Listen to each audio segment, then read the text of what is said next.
안녕하세요. 반갑습니다. 제가 사업 시작한 지 벌써 6년이 지나고 있는데요. 어느덧 직원 28명과 같이 청와세무회계를 이끌어 나가고 있어요. 지속적으로 회사의 규모가 성장함에 따라 계속 직원을 채용하고 있는데요. 직원 채용에 대한 고민은 저뿐만 아니라 사업을 운영하시는 사장님들 모두가 갖고 있는 고민이라고 생각을 합니다. 세무사님, 작년에는 직원 25명이라고 하셨는데 지금 28명이면 직원 3명 채용하신 거예요?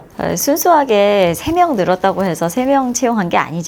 그 사이에 이제 퇴사한 직원분도 있을 거잖아요. 그래서 그 이상 직원을 채용하고 상시 리크루팅을 진행을 하고 있어요. 제가 매년 새로이 계약하는 거래처만 350건 이상이 되는데요. 지속적으로 성장하는 저희 회사 입장에서는 항상 직원이 부족해요. 그래서 1년 내내 채용을 하고 있습니다. 제가 회사 대표인지 면접관인지 헷갈릴 때도 있어요. 저희와 거래하시는 사장님들도 항상 직원 리크루팅에 대해서 고민을 많이 하셔요. 그래서 그런지 저에게도 많이 여쭤보시더라고요. 세무사님의 직원 뽑는 기준은 어떻게 되는지, 직원 복지를 왜 그렇게까지 하는지, 어느 타이밍에 직원을 뽑아야 하는지, 이런 여러 가지 이야기를 하면서도 저도 사장님에게 다양한 인사이트와 제 나름대로의 리크루팅 기준을 정하는데 도움을 좀 받고 있는 것 같습니다. 청와의 직원이 이렇게 많으신데 인사관리에 있어서 세무사님만의 특이점이라고 할 수 있을 만한 부분이 어떤 게 있을까요? 저희 직원 관리에 있어서 저만의 철칙 같은 것이 있는데요. 직원이 자기 자리에서 본인의 업무에 충실할 수 있게 업무 환경을 만들자라는 것이에요. 저도 짧지만 회사 생활을 해보면서 느낀 점이 어떤 일이든 누구나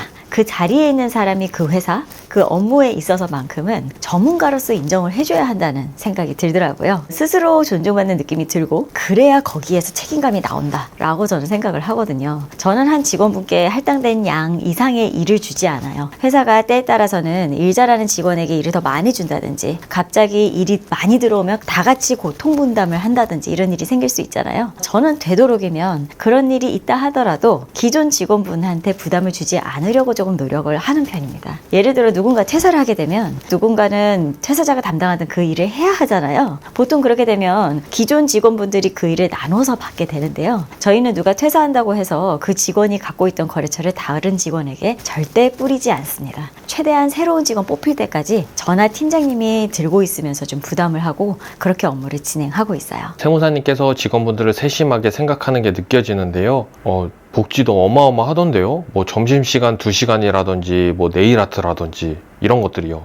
저희가 8월부터 12월까지는 쿨다운 시즌이라고 해서 주 3일 재택근무를 하고 있어요. 세무사님, 9월에 모든 거래처 반기결산을 하신다고 하셨는데 재택근무를 하게 되면 반기결산 업무가 원활하게 진행될 수가 있을까요? 물론이죠. 저희는 예전부터 그렇게 해오고 있는데요. 오히려 재택근무하면서 반기결산을 하게 되면 좀 더 편안한 마음가짐으로 결산을 하기 때문에 더 신선한 아이디어가 많이 나오게 되지 않을까 싶은데요. 그리고 제가 아까 말씀드렸던 네일아트, 이건 뭐예요? 이제 면접 보러 오시는 분들도 그건 뭐냐고 이제 질문을 해주시는데 저희가 대부분이 다 여자라 가지고 송도에 네일아트 샵을 한 군데 뚫었어요. 제가 정립해놓고 직원분들이 가셔서 손이든 발이든 예약 잡으셔서 이제 차감하는 그런 겁니다. 와, 그 손가락 발가락까지 신경 써서 복지를 하시는 거예요? 사실 이게 다 처음부터 있었던 복지는 아니에요. 저희 회사가 사실은 일이 조금 빡셉니다. 다른 회사에서 하지 않는 섬세한 관리를 하기 때문인데요. 그럼에도 불구하고 직원분들이 잘 따라와 주신다는 생각에 하나하나 만들어간 거예요. 저는 경영하는 입장에서 피부로 느끼거든요. 저희가 미리 하는 이 결산이 반기결산, 1년 총결산 그거를 하고 나면은요 소개가 쏟아집니다. 왜겠어요? 그만큼 만족하셨다는 것이거든요. 그러니까 주변에 소개를 많이 해주시는 거겠죠. 제가 제공하는 서비스가 사업자분들에게 맞춰져 있는 것은 사실이지만 결국 서비스를 최전선에서 제공하면서 고생해주는 건 우리 소중한 직원분들이거든요. 직원분들께서 얼마나 잘해주셨길래 소개가 나오겠어요? 그래서 저도 직원분들에게 최대한 잘해주고 싶은 그런 마음이 드는 거죠. 세무사님이 생각하시기에 좋은 직원은 어떤 직원이에요? 중요한 질문인데요. 제가 사장의 관점에서 이야기한다는 거는 좀 감안해 주셔야 될 것 같습니다.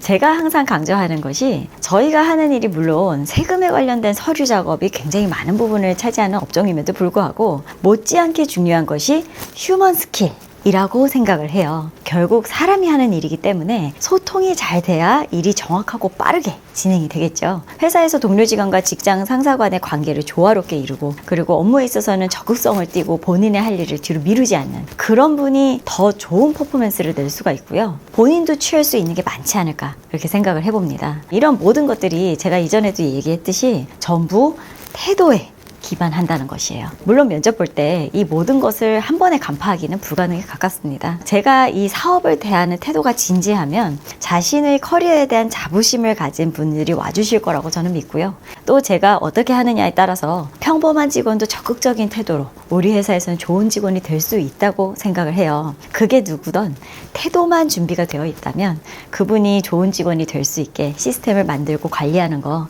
그거는 경영자에게 요구되는 제 몫이 아닐까 싶습니다. 세무사님은 좋은 직원분들이 많으신 것 같은데 세무사님만의 좋은 직원을 뽑는 어떤 직원 채용 기준이 있을까요?